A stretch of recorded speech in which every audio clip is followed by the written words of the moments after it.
James Lark comes from the USA. Professor Lark is a professor at the University of Virginia. He is also former chairman of the Libertarian Party at the United States. He is chairman of the board of the directors of Advocates for Self-Government and secretary at the board of directors of the International Society of Individual Liberty. James is going to talk about modeling mathematics in economy. So please, James, the floor is yours, and join me to welcoming James.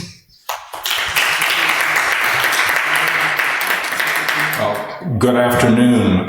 First of all, allow me to say what a great honor it is to be here. When Ms. Arino, I saw her in Mexico City. I had the honor of speaking at a Students for Liberty event in Mexico City, and she said, "We would love to have you come to Madrid for this conference." And it took me about a microsecond to agree to come here because I love Spanish food and Spanish football.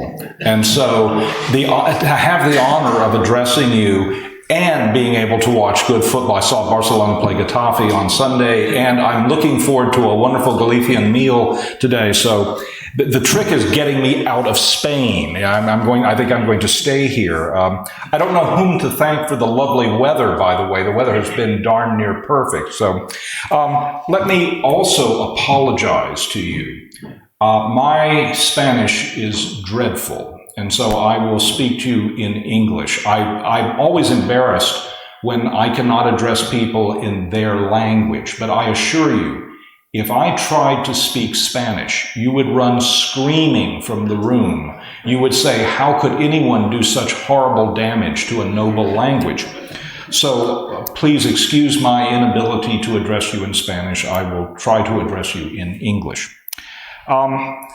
When Ms. Arino mentioned the topic of this, I was a little worried because I suspect that much of what I will tell you, perhaps all I will say today, is something that you already know. Indeed, you may wonder, why am I wasting your time belaboring the obvious? Well, Frank Knight, the economist, used to say occasionally it's useful to point out that water runs downhill. So if indeed what I'm saying is too obvious, please think of this as water running downhill.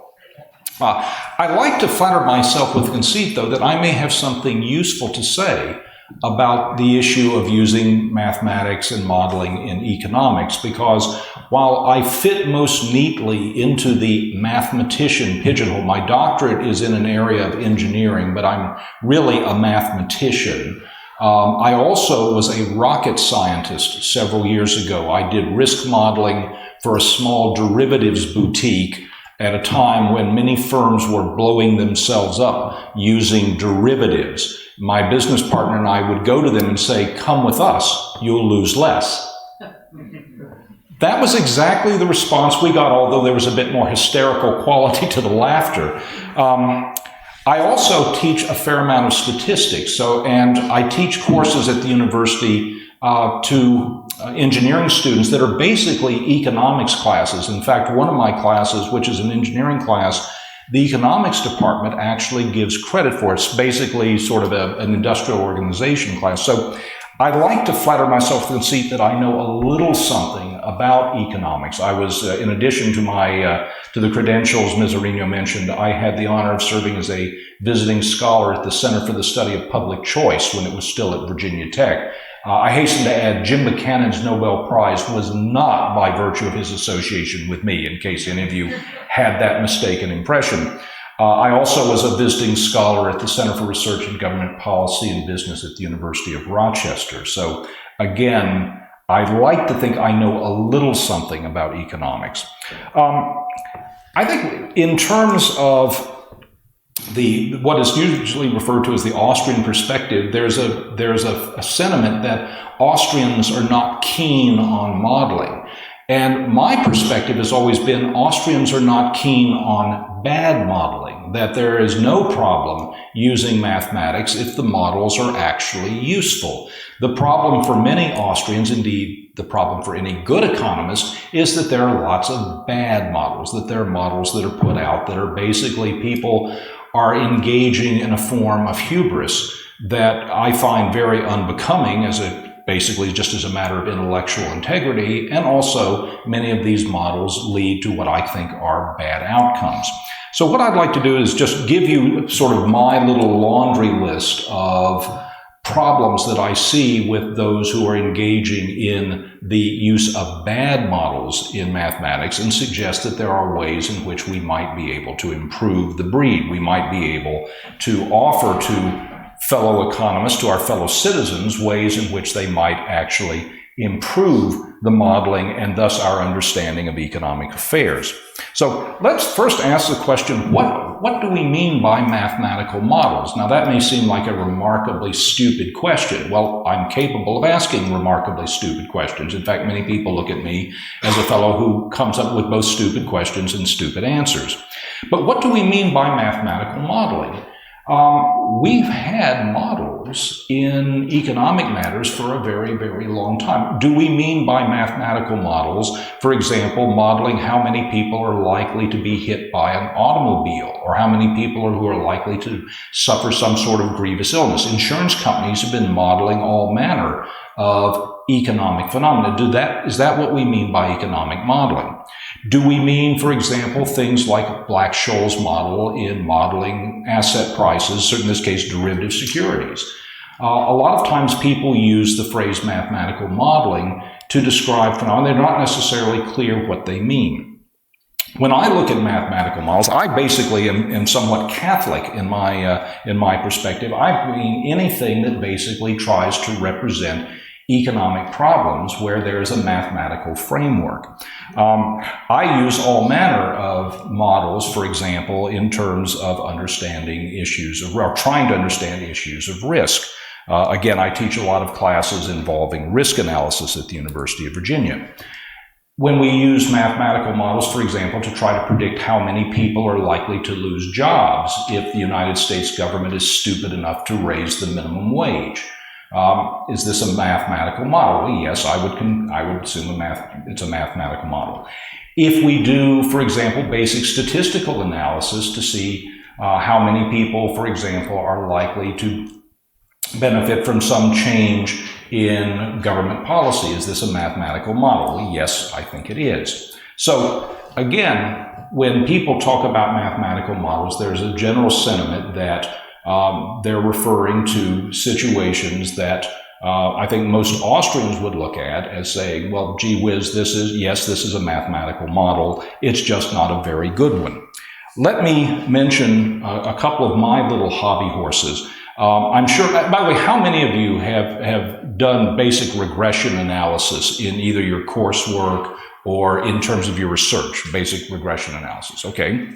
Well, there's good regression analysis and there's not so good regression analysis. One of the things I torture my students with at the University of Virginia is that if you're going to set up a regression model, you damn well better have a sense of humility, because the regression model you set up may actually provide you with some useful information, but it also may mislead you in various ways. One of the problems that many people have in terms of the regression models they use, and regression models are used in a wide variety of economic phenomena. For example, monetary economists are always looking to see if we take these various explanatory variables, can we use them to explain some response variable?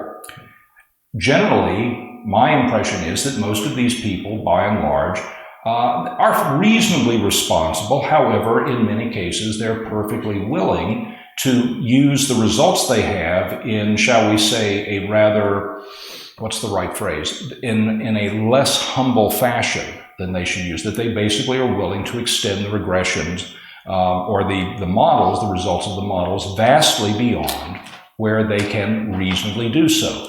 Most of you who've learned regression were probably taught, if you were taught by somebody who knows some statistics, that you cannot extend your regression model essentially basically past the data that you used to build it. You suffer from the possible problem of over-determining or over-specifying your model. Also, the quality of the model may deteriorate drastically once you go beyond a certain range of values in terms of your predictor variables. Unfortunately, sometimes in economics, the models that are used are extended beyond their reasonable value. Now, in fairness, many good economists, in fact, I would say most good economists, are really not the problem. In many cases, it's the interpretation by people who are not economists, who are not specialists, where the real problem comes about. By the way, Alan Kruger recently passed away, the economist Alan Kruger.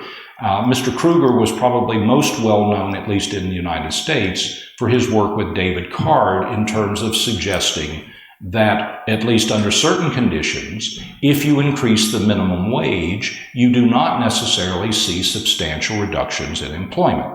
Now, Card and Kruger, in most cases, were pretty careful to lay out the restrictions. Unfortunately, in some cases, they, and certainly many of the people who had axes to grind, were perfectly willing to take what should have been regarded as limited results. In other words, they studied a very limited set of circumstances involving fast food workers in Pennsylvania and New Jersey, and they were willing to try to draw inferences about if you raise the minimum wage, that it really doesn't have much of an impact.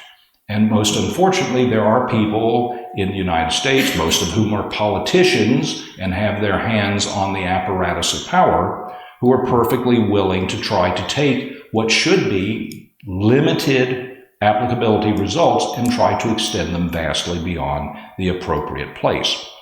Another little hobby horse that I have involved in terms of the use of modeling is people who are trying to develop models that suggest that if we allow markets to work, we will have underproduction of various valuable things such as, say, national defense or education. These are typically situations where supposed public goods will be underprovided, and the models that they bring forward, are ones that suggest, yes, if we do not have some method of taxation, if we do not have various rules that essentially force people to engage in certain types of commerce, we will have the underproduction of public goods. For the most part, as far as I'm concerned, these models make some rather unrealistic assumptions about the nature of what's being understood. Indeed, one of the biggest problems that many of the modelers put forward, they seem to lack an understanding of exactly how much they are imposing their particular values on the model. For example, in order for you, let me step back a little bit. In mathematics, frequently people use mathematical models with the purpose of optimizing, trying to find some optimum point for some criteria. Well, you can't optimize without selecting the criteria with respect to the optimization. In other words, you can't decide we're going to optimize with respect to this particular criteria until you have imposed essentially your particular values. And in many cases, the models that have been developed that in many cases are being used for the purpose of arguing in favor of particular policies don't reflect what I consider to be the appropriate degree of humility as to the fact that you are imposing your particular values as to what the optimization should bring about. And I guess the general catchphrase that I would use in terms of evaluating most modeling that I've seen, or I shouldn't say most modeling, much of the modeling I've seen is a lack of humility that when you adopt mathematics for the purpose of modeling human behavior, you have to understand that you have certain limitations. One of the problems, the principal problems I see is with respect to the use of probability. By the way, let me ask a question. If I gave you the option of you could play a game in which you push a button and a randomizing device produces either a red light or a green light. It produces a green light with probability P, and if the green light flashes, you win €1,000,000. If the red light flashes, oh dear, you suffer horrible death. The way the game is played, you get to set the value of P, the probability that a green light flashes, but with the proviso that you cannot have certainty. You will not have certainty that you'll win the €1,000,000. There has to be a residual probability that you will suffer grievous debt. How many of you would play this game? You could set P as 0.9, 0.99, 0.999. I knew I liked you. You're my kind of guy. Well, let's say that we changed that. You could play the game the same way, but now the payoff, instead of being €1,000,000, is only €1,000. How many of you would now play the game? I knew I liked you. You're my, again, great guy. Well, let's say that we changed the game one more so that now you will only win €1 if you play the game.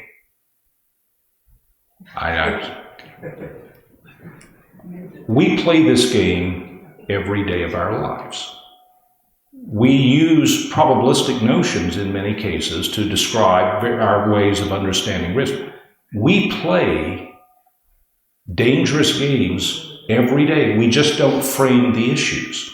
And one of the problems that I see with many of the models that are used in economics is an insufficient appreciation of the probabilities of understanding how human beings deal with probabilistic notions. Many people, for example, I think it's fair to say, overestimate the consequences of various probabilities.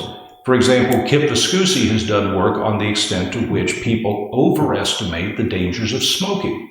By the way, I'm not suggesting that people should smoke, but in many cases, when we seek to model human behavior for the purposes of determining policy, we have to understand that human beings do not necessarily handle probabilities the way mathematicians handle probabilities. And one of the problems I've seen, particularly when it concerns, for example, should we have policies that deal with the potential problems of anthropogenerated global warming, I see that many people they seem to overestimate the probabilities of catastrophe, and they underestimate the probabilities of the enormous costs that will be brought about by many of the rules and regulations that are being suggested.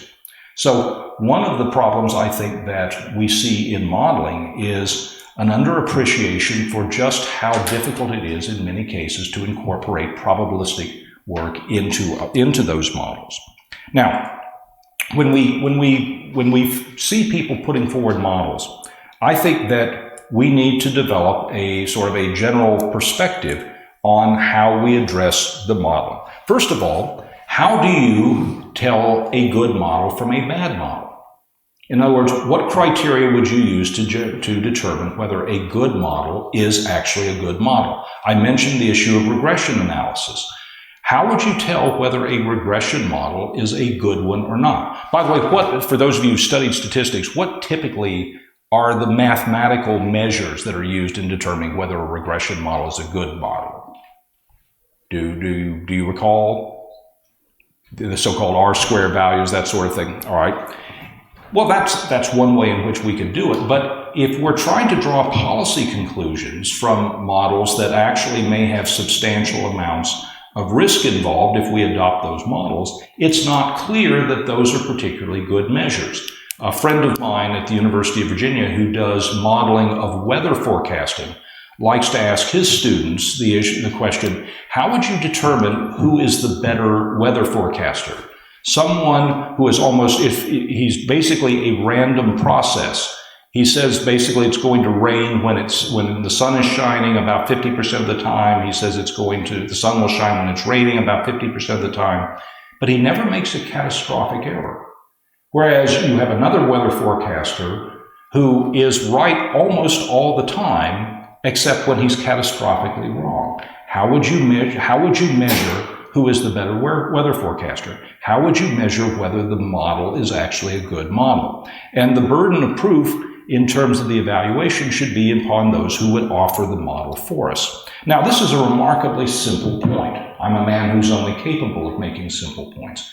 But sometimes we find ourselves when we're reading economics papers, when we're discussing these things, We don't necessarily force those who are offering particular models to justify how the model should be evaluated. If we have a situation, for example, where someone is suggesting that we need to change our monetary policy because we've done this regression model that suggests if we have, for example, if the Federal Reserve System pumps more money into the system, we're going to have an increase in GDP, we should ask them, what happens if you're wrong? In many cases, how robust are your results?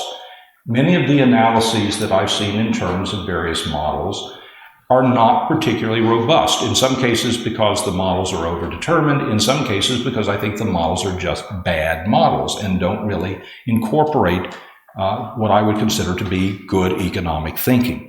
So what I'll do, again, since we are probably, many of you are probably looking forward to dinner, as am I, and since this is the last address of the day, what I will do is offer Lark's little general comment about the use of modeling in economics.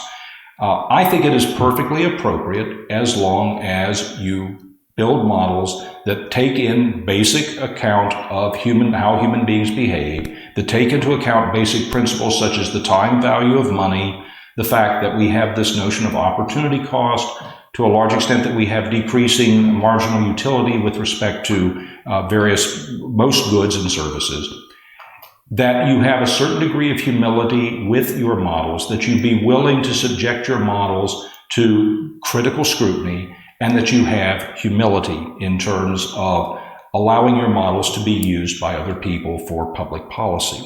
And with that, my email address is jwlark, jwlark@virginia.edu. Spell out the word Virginia. If at any point you have some questions about about this issue of modeling or about some of the mathematical issues, I will be happy to entertain your questions. If you think this was the most interesting address you've ever heard, I would love to hear it because I have an ego. If you think this was the worst address you've ever heard, I'll cry myself to sleep, but please let me know. Let me know what I can do to be of assistance to you. Please don't hesitate to contact me. And with that, I'd like to open it up to questions, comments, arguments, if you have them. Thank you again for allowing me the great honor of being with you. And let's open it up to questions and comments.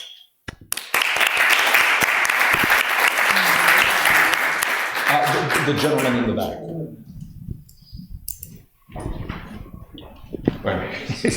You'll need to sprint back there. By the way, cheers. By the way, this is Spain. Why am I being... your water is very good, but beer and wine in Spain is very... So, cheers. Hola. Yes, sir. Thank you. My question would be, look, this morning we had a little debate with another teacher that was here and an alumni here about mathematics, because that teacher said that, well, she was talking about mathematical modeling in economic theory, and the student said that it wasn't appropriate from the Austrian School of Economics to have a mathematical modeling, because mathematics was of another science for natural sciences, but not for human behavior in the sense of the human action of Ludwig von Mises. And it was not possible because you couldn't measure, you couldn't make any type of analysis, because humans were had a qualitative distinction from other animals, and the human behavior and the freedom was not couldn't be modelized. And we had this debate this morning, and I think I would like to hear your opinion about it. And also another thing that it could be a little bit dangerous from an Austrian perspective. It's like all this mathematical intensity of modeling everything. It takes us to all what is happening with big data. And with supercomputers, you could predict the human behavior. And so that would leave no space for human freedom. And it's a very difficult subject, because it gives all the socialists the weapons. So okay, we like all the spontaneous order can't. I mean, with the supercomputers and the big data, you can predict what humans will do. So you can have a central planning and not respect human freedom. I don't know if I have explained myself. Actually, first of all, being very much the professor, it is my habit to usually repeat the question that I have. Did everyone hear? Because the gentleman asked actually several questions, very good ones, I might add. Should I repeat the question, or did everyone hear the gentleman's question? Okay. Actually, again, you touched upon many things. I think that there is no conflict between having a general, what I'll call an Austrian perspective. And by the way, if you get a bunch of Austrians together, they will argue as to what that Austrian perspective is. I don't see any conflict in terms of using mathematical models, as long as you understand the limitations. We use all manner of models. That's why I asked this question, what do we mean by mathematical models? Many of those who offer mathematical models, I think, they are very immodest in what they think they can do with those models. For example, consider the very basic point about how do you model information that human beings possess? Because many times you try to model markets, you try to provide a basis for this is the information that people possess. By the way, many centuries ago, as a much younger man, I did work in an area called partially observed Markov decision processes. So the issue about information schemes is something I'd like to think I know a little something about. It is extremely difficult to model any sort of individual behavior, at least if you're trying to do anything very sophisticated. However, there are situations where I think it's perfectly reasonable to try to use mathematical models to try to get an approximation about how certain people will behave, or what outcomes you will see in certain limited cases. So I have never seen the conflict between use of mathematical models and having a general Austrian perspective. I do not think you can model individual human behavior in its vast panoply of dimensions. However, with respect to certain very, very limited types of situations, for example, auctions, I think that you can structure varied models with the proper humility that actually can provide you with some useful information. I think also that there is an underappreciated aspect of trying to use mathematics in modeling, and that is, if you are careful, the process of trying to use mathematics to model human behavior actually, in many cases, is a useful exercise to get you to understand how human beings actually behave. An awful lot of what I teach my students, it's not so much the technique that I teach them, it's the thinking process through which they have to go to understand the idea. It's the intellectual weightlifting that they get. Well, in trying to model certain phenomena in economics using mathematics, the thinking you have to do to understand how the mathematics might be appropriate can actually help you refine your understanding of what people behave. But ultimately, it comes down to understanding some very basic points that the model can only, in my opinion, the model can only deal with certain very limited, constrained situations. I would agree that use of general mathematical models to model a set of human beings, say more than 10 people, is at best problematic, and in many cases completely a fool's errand. You cannot model the behavior with respect to the entire panoply of human activities, but under certain restrictions, I think you can use mathematical models. Does that address your concern? Again, to me, the issue, it's not mathematical models versus the Austrian perspective. It's bad economic models. It's immodest economic models versus the Austrian perspective. To me, the great power of the Austrian perspective is it basically comes down to using fundamental, I think, inescapable, or at least fundamental principles that I think we can clearly take as axiomatic, and then developing how human beings behave according to those fundamental principles. The Austrian school, to my way of thinking, has a fundamental humility that I find very becoming. I also think it's much more practical in terms of being able to build our understanding of the way people behave. But unfortunately, not everybody agrees with me. The world would be a much better place if everybody adopted my perspective. Sadly, this has not been true. Again, I don't know if that answers your question, but yeah. Oh yes, I'm sorry. Actually, that's an outstanding question. I do not think that the ability of doing data analysis changes things. I'm considered, by the way, at my university, where we are now starting a school of data science, which is going to be an academic boondoggle, by the way, but it's being done. I don't think big data really changes things fundamentally, in the sense that you still have to have the same degree of modesty in terms of behavior. It's just now you might be able to provide, at least, you might be able to have more data in terms of coming up with various ways in which you could frame certain questions. But I don't think big data necessarily is a problem. Interestingly enough, in the United States recently, we have seen people who are avowedly socialist, who say that actually big data and the use of big data by large corporations shows that socialism can work. I think that that's a really bad argument. I think you have to go to great lengths to, I mean, it's such a bad argument that I think you really have to make an effort to be, how shall I say this, to be that stupid. The fact that private agents, large private agents, are able to use planning to basically try to drive their strategy has nothing to do, well, that's not right. It has very little to do with the effort of government to try to deal with the extraordinarily diverse perspectives of individuals. Let me also add one point, and this is something for someone who is both. I think the term Austrian would apply to me. I generally don't describe myself with any particular school, except that I'm always right. Again, there should be a bit more hysterical quality to that laughter.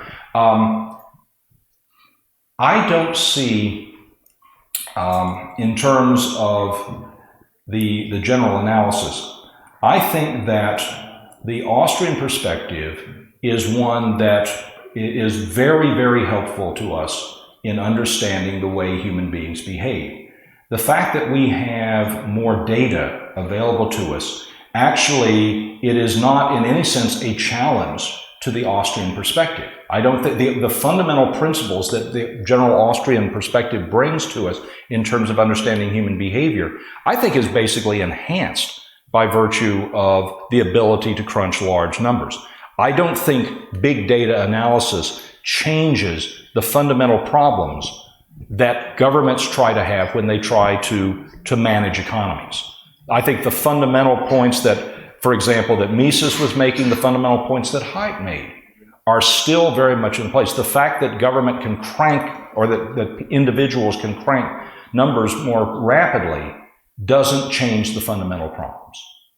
Yes, please, go ahead. Just,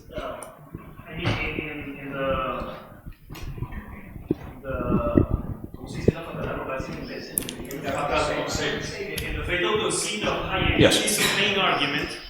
The main argument of the fatal conceit is because no one has all the information, you can't take decisions for others. No one knows better than yourself what you want in your life. So information is totally dispersed. So the fatal conceit is to think that you know more than others and you have all the information to take better decisions for society. Right. So if you have all this big data and all these supercomputers, then you do have all the information. So there is a socialist argument against that point of Hayek. I think that many people who are self-identified socialists would agree with that, and they would be totally wrong.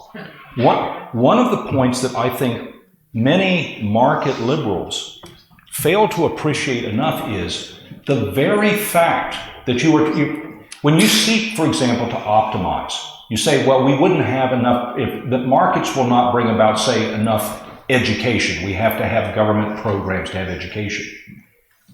Many of those who make these arguments seem to fail to understand that how could you possibly tell whether you have enough outside of a market?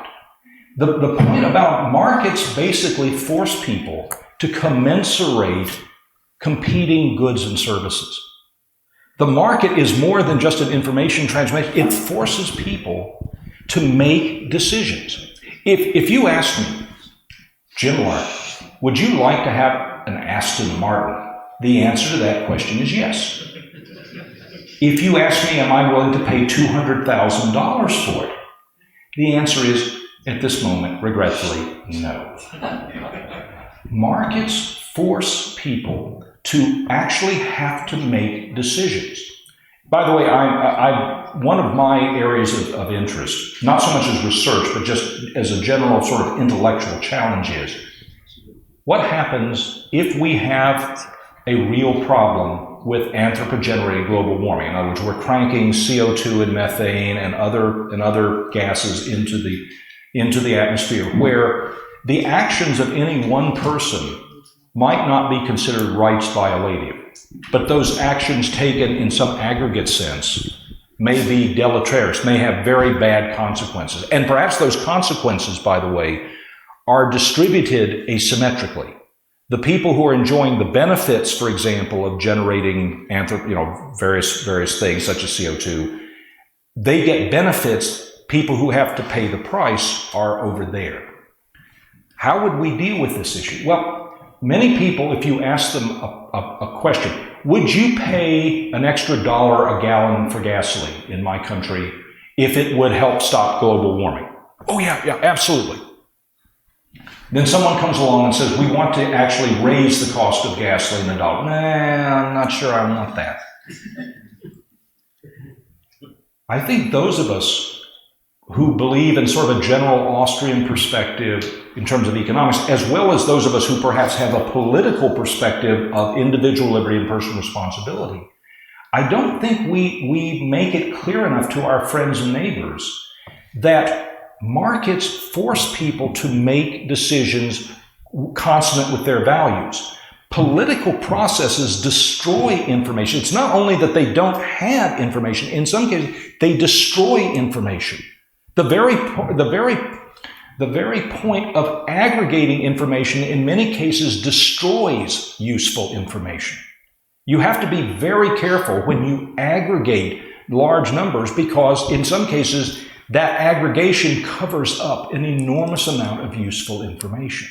And I think sometimes we're not as forceful as we need to be in explaining to people that when you see various mathematical models used that would argue in favor, for example, of some government program, in many cases, there really isn't a market in those situations, so people are not going to be forced to face the real cost of their action. Of course, we've known for a long time, by the way, political processes are horrible in terms of allowing people to engage in actions well below the cost. In other words, I'm going to be able to impose enormous costs on you at no cost to myself.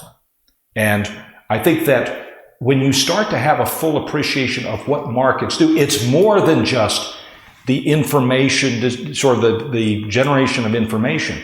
It's the people are forced to act with respect to their own particular values given their particular circumstances. And I think the value of markets in some cases is underappreciated even by people who appreciate markets. That's a long-winded statement, and you probably didn't need to have me go on for so long, but you couldn't run away fast enough. Further questions or comments? Well, thank you so much, Professor Lark. I want to know your opinion about something that that came to my mind. I think Austrian economics sometimes make the mistake to mix both modeling and mathematics. And I'm not saying that they are not related to the one to each other, but what I think is that modeling is more related to methodology that is behind the theory, and you can construct a theory without mathematical modeling, but when you have a general theory, I think you need to make sure that this theory is, or that you can test this theory. And here I think mathematics has their chance to empirical testing. And I think empirical testing is needed by not only economists, but in general, not only social sciences, but we are in this field here. And what do you think about the necessity of empirical testing? You can, of course, model without the use of mathematical tools. And in fact, when I teach, I teach every fall a course called Economics of Engineering Systems. It was developed by a friend of mine. I now teach it. It's basically a course in industrial organization. Now, if you pick up any industrial organization course, you're going to see lots and lots of demand and supply curves. I almost never use them. Why? Is it because the basic idea involving demand and supply curves is wrong? No. But because demand and supply curves, by and large, no one really knows what they are. These are mathematical constructs that hopefully illustrate a principle. Well, I think I've got better ways of illustrating those principles. One of the things that causes me to run screaming out of the room is when I see the extent to which people who are doing mathematical modeling make various assumptions that allow them to solve the mathematical models. These assumptions have no basis whatsoever in reality. In many cases, they're almost certainly not only false, but horribly false. But you have to make these assumptions, otherwise you can't solve the damn problems. And so you find this, and I don't know if it's fair to call it a lack of humility, but if you have to impose conditions that clearly don't hold so that you can obtain a result, as anything more than just perhaps a simple heuristic device, does your model really have any validity? Again, a certain degree of humility is appropriate. I think that mathematical modeling can be very useful. I think that it can be useful in the sense that in certain limited cases, you may actually be able to discover things that you would not have predicted. It also, as I mentioned, the process you go through to develop the model may help you come to a richer understanding of how people actually behave. But when you seek to use that model past its appropriate boundaries, you are running a real risk. First of all, you're running a risk of being, in my opinion, you lack intellectual integrity, which to me is a major problem. I want to deal with people who I think are people of integrity. And people, by the way, integrity is more than just being intellectually honest. You bend over backwards to be fair to the people with whom you disagree. You take their arguments seriously. You subject your own arguments to the same withering scrutiny to which you would subject the arguments of those with whom you think you disagree. But also, many of those who are willing to use models beyond their boundaries, I think in some cases they are motivated by other concerns. For example, they want to have particular outcomes, in some cases in a political marketplace. And I think that's very, very bad. I do hope, though, from my comments, I hope that people who embrace the label of Austrian will realize that if you have the sort of rejection, and this goes back to the gentleman's question here, if you simply reject the uses of mathematics and economics out of hand, I think you run the risk of generating a sense that you're not really being intellectually fair. You just have to understand what the limitations are. And those limitations, frankly, are quite severe. Going back to a point that you raised, any good model has to incorporate good basic principles. If your model doesn't incorporate good basic principles, for example, the fact that people will trade off, what I'll have $1 today is worth more than $1 in the future. For example, the time value of money, pure time preference. The fact that there is an opportunity cost, that cost and price are different. What I pay in the marketplace is not necessarily the cost. The cost is what do I have to forego to get what I want. If you have a model that's not built on good, sound principles, I don't think that model is going to be very, very useful. And I think that, again, what I'll euphemistically refer to as the Austrian school, that those who call themselves Austrians, by and large, have good basic principles, that they try to find fundamentals that are hard, if not impossible, to argue with, and then they proceed from that. But the Austrians I know have a sense of modesty, which I wish to God other people, whether they're economists or not, had. Many of them don't. Are there further questions or comments? Yes, thank you, Professor. This gentleman and then this gentleman. Yes, sir. Thank you, Professor. Yes, question very concrete. It's about the good or the bad modeling that you say in mathematics. About the Laffer's curve, that is very important question right now, also in Spain, will you lower the taxes, then you increase the income at the end of the day. This is a good or bad model in your opinion? You mean whether if you lower tax rates, you may actually generate more economic... Laffer's curve, yes. Laffer's. Oh, Arthur Laffer. Oh, yes, yes. I think it's a really good idea. I think that you can check. You can actually run experiments where, for example, in the United States, when we saw cuts in the top marginal tax rate from 91% to 70%, from 70% down to 50%, down to even further, what happened? More revenue was generated. Why? Because the cost of not generating revenue rose relative to the cost of generating revenue. This is, in my opinion, just good economics. There's nothing wrong with analyzing the data to see what happens if you have such a test. By the way, I should note, it's not really relevant to your question. I happen to think that the appropriate tax rate is 0, so it's just... That's a political comment, by the way. I actually think, incidentally, there are ways... I do not think you need the conventional system of taxes for basically to raise revenue even for so-called public goods. There are various ways, lotteries, tie-ins. You don't need a coercive system, in my opinion. By the way, not everyone agrees with that opinion. I know that's going to stun you there. I think it's pretty clear. As you decrease essentially the cost of generating wealth, you're probably on the margin going to get more wealth. If you reduce the tax rates, you increase the returns to generating more wealth. This is not a terribly surprising proposition. And I would urge people in Spain, cut those tax rates, by the way. By the way, let me also, I'm going to, since again, you guys can't run away fast enough. In 2010, I had the honor of delivering a lecture at European Students for Liberty in Milan, and Tea Party Italia saw that I was present, and since I was from at least 50 miles away, that's how you determine whether somebody's an expert. Are they from at least 50 miles away? That's the criterion we always use in the United States. Are you from at least 50 miles away? Well, you must be an expert. So they asked me to speak to the Tea Party, and also because I was former chairman of the Libertarian Party of the United States.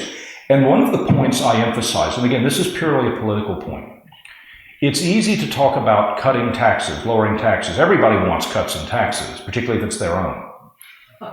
The trick is to talk about spending. And with Tea Party Italia, I said, look, you got to cut the taxes and the spending. Because if you focus just on the taxes, well, yes, I should get a tax cut. I'm wonderful and virtuous. Now, of course, that lady over there, she's got too much, so we should raise her taxes.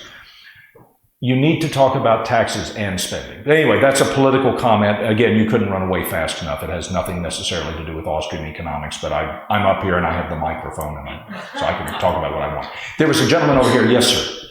Thank you, Mr. Lark. I think this topic is very interesting, and yesterday I was looking through Wikipedia and I found your personal page, so I know you're an expert about this. So I'm living a bit unfulfilled or unsatisfied because the ideas in your talk are very important, but I would have complemented them with real examples, real cases, like exhibits, like, okay, let's see this model, the ISLM model. Okay, fair enough. Or models of growth. Fair enough. What is their functional form? What do they depend on? Sure. What are their assumptions? So that people, I mean, it's not necessary to know there are good models and there are bad models. What criteria do you use? Your point is well taken. Especially since you are an expert, because you've said I come from physics and the natural sciences, so we are very used to use all kinds of mathematical models. Not just, I find it funny when economists are satisfied with linear regressions. I say, okay, your only function is a straight line? I mean, don't you know there are squares, periodical, exponentials, and all other kind of combinations of this, and they are much, much more complex. There is also, you have differential equations, you have systems of differential equations, you have agent-based models. Many Austrians criticize mathematics because they don't know mathematics. I'm afraid that many Austrians criticize models that they have never seen. The gentleman makes a very good comment. First of all, my apology. In future, if I have the honor of giving such a presentation, I will be much more specific. Your point is well taken. I think it unfortunately is true that many people who are students of economics and are part of the Austrian school, for whatever reason, probably don't have much experience to some of the mathematics. And it is easy to dismiss something about which you're unfamiliar. Your point is well taken. By the way, let me digress very briefly. I mentioned that I had the honor of serving as a visiting scholar at the Center for the Study of Public Choice when it was still at Virginia Tech. One of the reasons that the Public Choice Center moved from Virginia Tech to George Mason. Well, one reason was because the president of George Mason saw it as an opportunity for him to bring in some superstars and thus get more attention for his university. But there was actually a non-trivial educational point, and that was because Jim Buchanan and Gordon Tullock felt it was not necessary for their students, particularly their PhD students, essentially to get a master's degree in applied math. Because so many cases, if you go through a traditional economics program, you're learning an awful lot of what is essentially applied math. Now, I actually think, as a mathematician, it's good for damn near everybody to learn math. I don't think you can learn enough math. And doggone it, if the world were just, all of you would be sitting at my feet learning mathematics, and I'd be paid a hell of a lot more than I really am. So hopefully we'll move to a more just world at some point in the future. Your point, unfortunately, though, does have some validity. And I think that those who criticize the use of mathematics without knowing what they're talking about, they have to be very, very careful. I think it is appropriate for people, if they're going to criticize something, to actually take some time to learn about it. They might also find that some of the tools may actually be useful if they are used in the appropriate fashion. And I think in particular, for example, game theory and auction theory. Those are studies where, designing an auction, this is something trying to figure out how you would maximize the return if you're selling grandma's estate, or if you're selling T-bills and you want to figure out how, do you have Dutch auctions? So there are many areas of mathematics that, one, would be useful for the intellectual weightlifting. Two, they may actually allow you, under certain circumstances, to enhance your understanding of how human beings might behave. And thirdly, you won't be, if nothing else, you won't be subject to the criticism, well, you don't know what the hell you're talking about. So again, thank you very much for your question. Thanks to all of you. These were very, very good questions. There are actually better questions than the talk that generated them. So further questions or comments? Yes, this gentleman. So you're always talking about limitations in modeling, but I would like to know what's your conception of mathematics, since I'm guessing you know logicism, formalism, and so on, the school of thought. So what's the attitude we should take with regards to modeling, since we will be able someday to create an exact model because of, I don't know, maybe mathematics describes logic, and so therefore... I think Ms. Arino, I sent her an email. I was thinking about, I usually do not use PowerPoint in my lectures. I'm very old-fashioned. I still write in chalk on the board. You have the video you want to show it. I have it, You have the, good. I have it open. They've had to suffer through me. If you can show that YouTube clip, you may wonder why this YouTube clip is being shown, but see if they can bring this up. Because believe it or not, there is a substantive point. You will see this.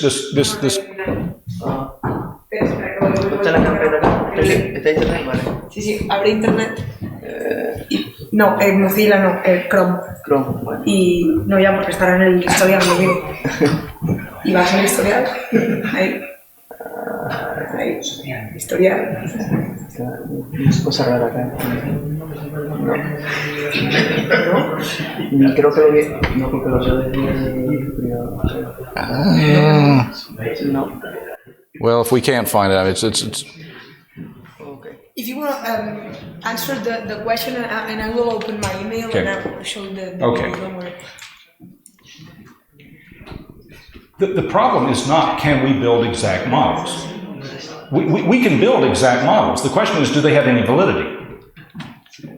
When people say, can you build a model of this? Of course you can. Does it have any validity? And the reason this YouTube, assuming she can find it. Of course. I'm trying to. If she can't find it in a minute, I'll explain it. I think it's funny, but then again, I'm easily amused.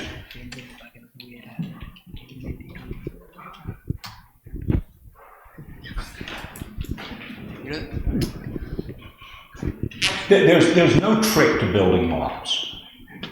The hard part is building models that are actually useful. Now, you may think that's a remarkably simple, trivial point, but actually, it's an important point. When you say you can't build models, yes, you can build models. The question is, do they have any validity? And how do you demonstrate that they have validity? There are plenty of people who build models. Are they good models? And how do you judge what's a good model and not a good model? And James, do you follow? There are courses on Coursera and other places like TEDx about model building. Oh, you'll go. All right, all right. Go ahead and show it. Sorry.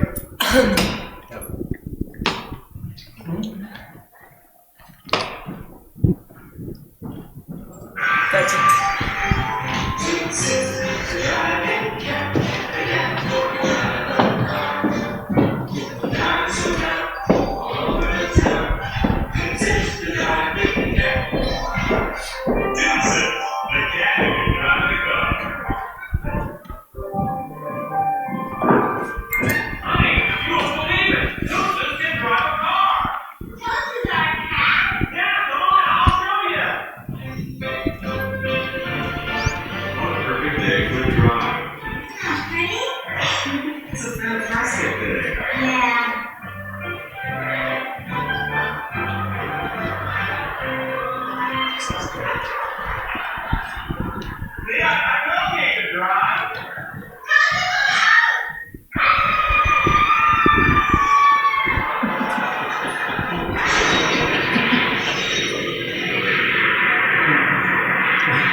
You can stop it here.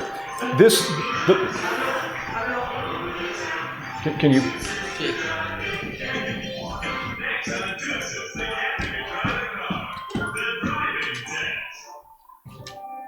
You can go ahead and kill it. the reason I show this is because, one, I've got a silly streak a mile wide. But there's a question. Can Tunces drive the car? Yes, he can, just not very well. So many models that we see, they're models. They're just not very good ones. And again, in English, we have this question, are you capable of doing so? If we say you can't do something, and the response is, no, he can do it, just not very well. Again, I'm a silly fellow, so I think these things are amusing. People have built all sorts of models. It's just that they're not very good models. When you say we can build exact models, yes, you can build exact models. Do they have any predictive validity?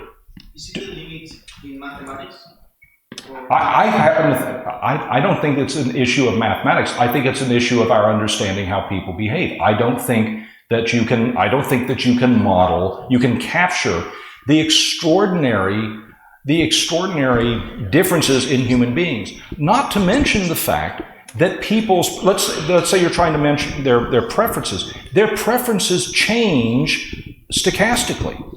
What I'm willing to do at one point may change drastically depending upon how information is processed or depending upon my mood. Trying to capture how human beings behave in a mathematical model, I don't see any way of doing it. I see what you can do, and this goes again back to the gentleman asked the question about big data analysis. I think that you could develop models that say, with some probability, and you calculate a probability, we think people will behave in this manner. But once again, you still suffer from the problem that these calculations may be just wrong. By the way, if you had nothing better to do, and I can't ever imagine you're not having a day where you didn't have something better to do, I can show you all sorts of little issues about probabilities. How do you calculate probabilities? One of the big problems in mathematics is, engineers, by the way, are guilty of this, is we use probabilistic notions very promiscuously. We sometimes talk about probabilities as if we know what we're talking about, and all we're doing is taking a damn good guess. And I guess ultimately, if I were to sum up my perspective, I think that we must be of surpassing intellectual integrity. We have to be willing to explore our ideas with the same scrutiny that we apply to the ideas of others. We have to be scrupulously honest and scrupulously fair. And when we come across ideas that we embrace, we need to be willing to ask the question, all right, what is the basis for our understanding? If we're using probabilistic models, how good are these probabilities? Are we just waving our hands? Or do we have good, solid reasons that we can defend? And we have to be intellectually rigorous. We have to be scrupulously honest and fair in terms of our evaluation.